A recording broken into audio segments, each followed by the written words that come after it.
Joint charge frame कर रहे होंगे तो फिर दूसरे उस एक्यूज का होना भी ज़रूरी है, लेकिन उनकी गैर मौजूदगी में एक सिर्फ इमरान खान साहब के ऊपर फर्द जुर्म आयद की है। तो इस तरह से ये केस चलाया जा रहा है।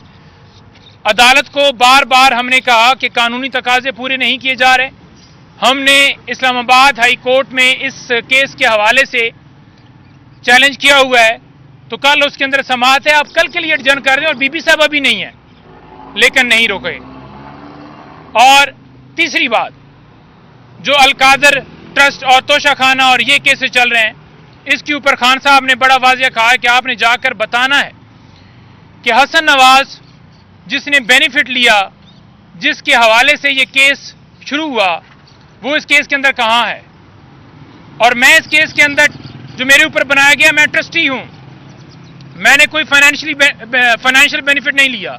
ये यूं ही है जैसे शौकत खानम अस्पताल हो या नमन यूनिवर्सिटी हो, उसके अंदर मैं ट्रस्टी हूं, तो मेरा क्या उसके अंदर बेनिफिट है। फिर ये कह दें कि वो जायदाद भी मेरे नाम पे है। फिर उन्होंने कहा कि जो घड़ियों के हवाले से या गिफ्ट के हवाले से बात की जा रही है, हमने तो 4 गुना ज्यादा कीमत अदा करके एक लीगल प्रोसेस फॉलो किया और लिया, और हम एडमिट करते हैं। लेकिन गाड़ियां जो हैं वो ली नहीं जा सकती तोशाखाना से। तो जरदारी, मरियम नवाज और बाकी ये सारे शरीफ, इनसे क्या हिसाब मांगा गया है, उनके केसेस किधर हैं।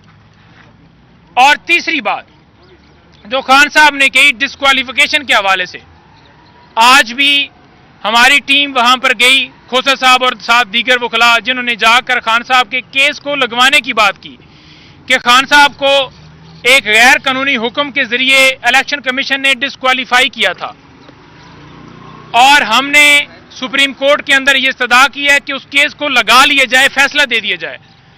हमने ये इस्तदा नहीं की कि हमें क्लीन चिट दें। हम कहते हैं कि जो कानूनी तौर पर प्रोसेस है वो फॉलो किया जाए। केस लगाने की हद तक हमारी गुजारिश है कि केस लगाएं ताकि जो भी फैसला होना है वो हो जाए। फिर भी आज चीफ जस्टिस साहब ने बड़ा अजीब तरीके से खोसा साहब के साथ रवैया किया, और उन्होंने कहा कि आप एक तरफ अदम एतमाद करते हैं और एक तरफ केस लगाने की बात करते हैं।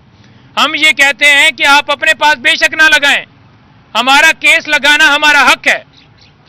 और खान साहब ने कहा कि उसको देखें कि नवाज शरीफ को क्लीन चिट देकर डिस्क्वालिफिकेशन भी खत्म करके उतार दिया गया और मेरा केस ही नहीं लगाया जा रहा। आमर फारूक साहब 11 महीने तक दरखास्त अपने पास रखते हैं, उसके ऊपर फैसला ही नहीं देते। हम ये कहते हैं कि हम दरखास्त वापस लेना चाहते हैं, 11 महीने के बाद फैसला होता है कि आप वापस नहीं ले सकते, 11 महीने दरखास्त लटकाई जाती है।